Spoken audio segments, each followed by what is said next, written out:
اچھا جنت کتنی کو ہے؟ ایک پنجا دس مرلے والی گل نہیں. آؤ بتاؤں جنت کتنی ہے؟ قرآن کہتا ہے عرضها السماوات والارض. جنت کی جو چوڑائی ہے نا، چوڑائی صرف چوڑائی، وہ زمین 7 زمینیں 7 آسمان ملا لو تو ایک جنت کی چوڑائی ہے.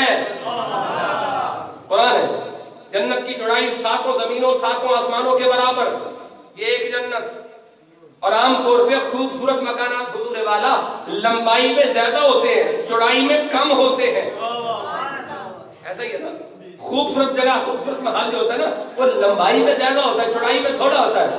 جنت خوبصورت ہے کہ کوئی نہیں؟ اس کا مطلب ہوا ہوگی چوڑائی تو لمبائی زیادہ ہے، 7 زمینیں 7 آسمان ملا کے چوڑائی ہے. اندازہ فرماؤ جنت کی لمبائی کتنی ہے. اور یہ ایک جنت کا رقبہ ہے، 8 کا نہیں. اتنی ہی بڑی 8 جنتیں کر لو. دیکھو میرے نبی کی طاقت نظر کی، اتنی بڑی جنت میں رہنے والے ایک غلام کو تلاش کیا، اسے دیکھا. میں کہتا ہوں جو نبی اتنی بڑی جنت کے اندر رہنے والے غلام کو دیکھتے ہیں، وہ چھوٹی سی دنیا میں رہنے والے غلام کو نہیں دیکھتے ہیں. اونچی آواز سے بولو ویسے ایک گل صحیح سچی گل ہے. آج کل ایک ٹرینڈ بن گیا مولوی صاحب ٹیل لان کا کھیتی بولنا ہے، پھپڑے پھٹا لگنا مرنے والا ہو جائے تو پھر آخر سبحان اللہ میں بچ پہنچ. یہ ضروری نہیں کہ اونچی گل کا سبحان اللہ آنکھو، اچھی گل کا سبحان اللہ. یہ ضروری نہیں ہوتا کہ اب توجہ ہے نا میری بہو بچے چپ کر جو خدا دا نام ہے، چپ کر دے. نوجوان بس مسکرائیں میری طرف دیکھیں، توجہ پوری، خوش طبعی ضروری ہوتی ہے، بندہ فریش ہو جاتا ہے. کمپیوٹر چلائیے نا تو بیچ کر دینا ریفریش، یہ تو ریفریش کیتا ہوں توجہ میرے یہاں. اب توجہ فرماؤ، نبی پاک صلی اللہ تعالی علیہ وسلم نے دیکھا. اب جنت ایک فاصلہ ہے زمین کا جنت تک، اور ایک فاصلہ ہے مدینے سے پاکستان تک. بہت اکیڑا ہے مدینے تو پاکستان والا یا جنت والا؟ بہت ہے نا، جنت والا زیادہ ہے، پاکستان والا کم ہے. اس کا مطلب یہ ہوا کہ جنت دور ہے، جنت میں رہنے والا امتی بھی دور ہے. پاکستان قریب ہے اور پاکستانی بھی قریب ہے. اور جو نبی مدینے میں بیٹھ کر دور والے غلام کو دیکھتے ہیں، وہ قریب والے غلام کو بھی ضرور دیکھتے ہیں، وہ قریب والوں کو بھی دیکھتے ہیں. اب آخری حدیث اور بات میری مکمل ٹائم ہے، سنا دی تھاکتے نہیں ہو گئی یار. اچھا پھر سبحان اللہ اونچی آخری حدیث، اور یہ بھی بخاری شریف سے. سبحان اللہ. نبی پاک علیہ السلام نماز پڑھا رہے تھے. نماز پڑھاتے پڑھاتے آقا کریم صلی اللہ علیہ وسلم نے اپنا دست مبارک آسمان کی طرف بلند کیا.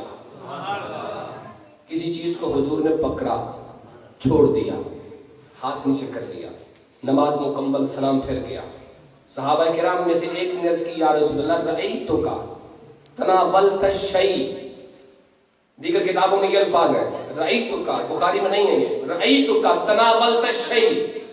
یا رسول اللہ میں نے آپ کو دیکھا، آپ نے کسی چیز کو پکڑا چھوڑا، کیوں کیا ایسا؟ بات سمجھ آ رہی؟ منظر سمجھ آ گیا؟ میں نے آپ کو دیکھا کدوں؟ جدوں تسی نماز پہ پڑھتے سے تو میں بھی تھوڑے پیچھے پہ پڑھتا سے. مطلب کی ہویا؟ نبی پاک کے پیچھے صحابی کھڑا ہے، آقا آگے ہیں نماز پڑھتے ہوئے. نماز تو اللہ کی نہیں، نماز اللہ کی ہے پر زیارت رسول اللہ کی ہے. پیچھے سے صحابی نبی پاک علیہ السلام کو دیکھتے رہتے تھے. اب آقا کریم صلی اللہ علیہ وسلم نے پکڑا چھوڑا. صحابہ نے پوچھا کیوں؟ اب نظر تو الی الجنہ کے الفاظ بھی ہیں.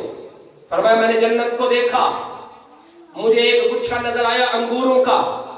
تناولت عنقودا من الجنہ، میں نے زمین پہ کھڑے کھڑے اس جنتی گچھے کو پکڑ لیا تھا. زمین پہ کھڑے کھڑے جنتی گچھے کو پکڑ لیا تھا، چھوڑ دیا. لائے کیوں نہیں؟ فرمایا لو تناولت، اگر میں وہ توڑ کے لے آتا، لاکلتم منہ ما بقیت الدنیا، تم کھاتے، تمہاری اولاد کھاتی، قیامت تک آنے والے لوگ اس ایک گچھے کو کھاتے رہتے. وہ ایک گچھا نہ ختم ہونا تھا نہ کم ہونا تھا. نہیں لایا. اب توجہ فرماؤ، نبی پاک زمین پہ کھڑے، زمین سے آسمان تک 500 سال کا سفر ہے، توجہ ہے، دوسرے آسمان تک پھر 500 سال، تیسرے تک پھر 500 سال، چوتھے تک پھر 500 سال، پانچویں، چھٹے اور ساتویں آسمان تک، ہر آسمان کے درمیان 500 سال کا سفر، ساتوں آسمانوں سے اوپر سدرۃ المنتہا تک پھر 500 سال، سدرہ سے اوپر جنت تک پھر فاصلہ، پھر جنت کی بلندی، اس بلندی پہ پوچھا، اور دیکھو میرے نبی کا قد مبارک، کھڑے تو فرش زمین پر ہے پر ہاتھ جنت بری میں پہنچا ہوا ہے، ہاتھ حضور کا جنت میں، حضور خود زمین پہ، ہاتھ جنت میں۔ لوگوں نے سیرت بیان کرنی شروع کی، ان کے 2 ہاتھ تھے، ہمارے بھی 2 ہاتھ ہیں۔ میں نے کہا اینج نہ کر، اینج مارد کہ ہاتھ 2 ہی تھے سب تو پتا ہے، یہ بتا کہ ان کے ہاتھوں کی پہنچ کیا ہے، بتانے والی شاید یہ ہے ان کے ہاتھوں کی طاقت کیا ہے۔ وہ کھڑے زمین پر ہوں تو ہاتھ جنت میں پہنچا دیتے ہیں۔ اب توجہ فرمائیے گا جناب والا، نبی اکرم صلی اللہ علیہ وسلم نے جنت میں ہاتھ پہنچایا۔ آپ کہیں گے موضوع شروع کیا تھا حضور کا حسن نظر، اور حدیث ہمیں سنا دی نبی پاک کے دستے مبارک کی۔ نہیں میرے بھائی، ادھر آنے لگا ہوں، توجہ ذرا پوری میری طرف۔ ہم نے اگر ہاتھ بلند کیا ہو تو ہمارے ہاتھ کی پہنچ کیا ہے، رینج کیا ہے، دسو نا یار، اکار کے دیکھ لو یار۔ چلو یہ نہ کرو، نعرہ رسالت، اونچے کرو ہاتھ، نعرہ رسالت، نعرہ رسالت۔ اسی ہاتھ چکے ہونا، 1 فٹ یا 1.5 فٹ یا 2 فٹ تک ٹر گیا، بس یہ نہیں نا، اس سے زیادہ تو نہیں۔ اور اگر ہم نظر اٹھائیں تو ہماری نظر کہاں جا رہی ہے؟ سورج تک۔ سورج نظر آتا ہے، سورج تک جا رہی ہے، اور سورج کہاں ہے؟ چوتھے آسمان میں۔ چوتھے آسمان تک کا سفر کتنا ہے؟ 2000 سال، 2000 سال۔ اور سائنسدان لکھتے ہیں 9 کروڑ 30 لاکھ کلومیٹر یہ فاصلہ ہے سورج تک کا، زمین سے سورج تک 9 کروڑ 30 لاکھ کلومیٹر۔ اس کا مطلب یہ ہوا کہ ہماری نظر میں طاقت بہت ہے، ہمارے ہاتھ میں طاقت کم ہے۔ ہاتھ کی طاقت 2 فٹ، نظر کی طاقت سورج تک۔ یہ بھی ساڈا حصہ جسم دا، یہ اکھ بھی ساڈا ہی حصہ، یہ طاقت گھٹ تے یہ زیادہ کیوں ہے؟ بڑے جاگتے بیٹھے میری گل سنیں، اس کی طاقت کم اور اس کی زیادہ کیوں ہے؟ یہ بھی مٹی سے بنا ہے، یہ بھی مٹی سے بنی ہے، ہاتھ بھی ہمارا، آنکھ بھی ہماری، آنکھ کی طاقت زیادہ، ہاتھ میں کم کیوں ہے؟ بڑی قیمتی گل اللہ تعالیٰ اگر توجہ فرمائی دیتے، میں کہتا ہوں یہ ہاتھ جو ہے نا یہ صرف بشر ہے، ہاتھ نرا بشر ہے، اور آنکھ میں نور بھی ہے، آنکھ میں نور بھی ہے۔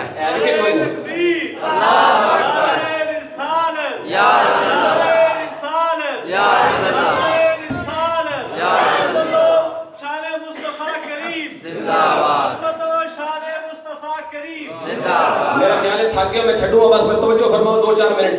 نبی پاک علیہ السلام نے نظر اٹھائی، ہاتھ اٹھایا تو جنت تک۔ یہاں پر بات میں نے روکی تھی، اور بات یہ کر رہا تھا ہماری نظر میں طاقت زیادہ ہے، ہاتھ میں کم ہے۔ کیوں؟ اس لیے کہ آنکھ میں نور بھی ہے۔ پتہ ہے نا آپ کو، ہے نا نور؟ بندہ ڈاکٹر کے پاس جائے، بابا جی کدھر آئے ہو؟ آنکھ بنانی ہے، نہیں بن سکتی۔ کیوں؟ بیچ نور ہی کوئی نہیں ہو جانا نا کدی کدی، اور پیچھے نور کوئی نہیں بابا، تیری اکھ نہیں بننی، یہ اکھ بنتی تا ہے پیچھے نور ہوے۔ یہ مطلب ہے ڈاکٹر نو بھی پتہ ہے اکھ وچ نور ہے،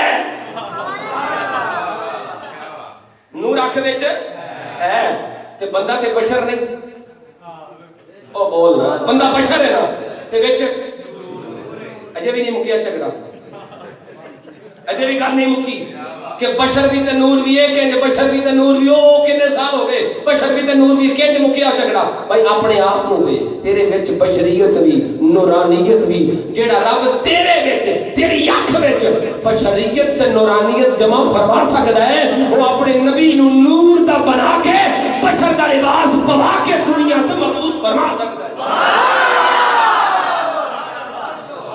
مسئلہ سمجھ آ گیا؟ اب توجہ فرماؤ، آنکھ میں نور بھی ہے، اس لیے اس میں طاقت زیادہ ہے۔ کتنا کو نور ہے آنکھ میں؟ اتنا سا نور ہے، ذرا سا نور ہے آنکھ میں، اور طاقت اس کی کتنی ہے؟ یہ ایک لمحے میں سورج تک جا پہنچتا ہے. اس کا مطلب یہ ہوا نور میں طاقت بہت ہوتی ہے. ایک لمحے کے اندر اتنا سا نور ہے اور سورج تک. اور جس نبی کو رب نے بنایا ہی نور سے ہو, خدا جانے ان کی طاقتیں کیا ہے. ان کا ہاتھ اگر جنت میں جا سکتا ہے نا تو ان کا ہاتھ کسی المدد کہنے والے کے پاس آ کے اس کی مدد بھی فرما سکتا ہے.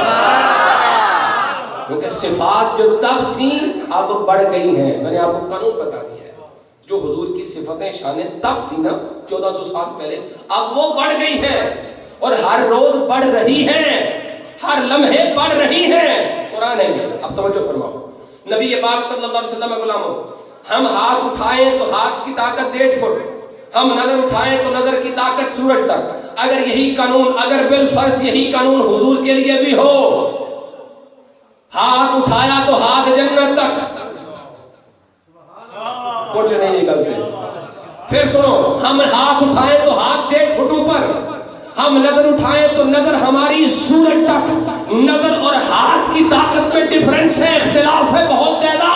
اب یہی قانون اگر حضور کے لیے ہو تو پھر مجھے بتاؤ, وہ جن کا دست مبارک جنت میں ہے, خدا ہی جانے ان کی نظر کہاں جائے گی.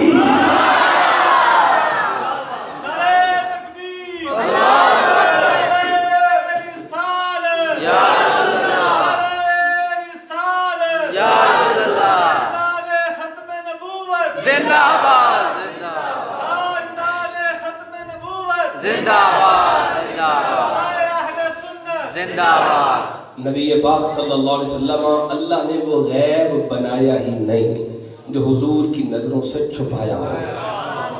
ہر چیز حضور کے سامنے ہے. ہمارے کردار بھی, ہمارے اعمال بھی, ہمارے کرتوت بھی حضور کے سامنے ہیں.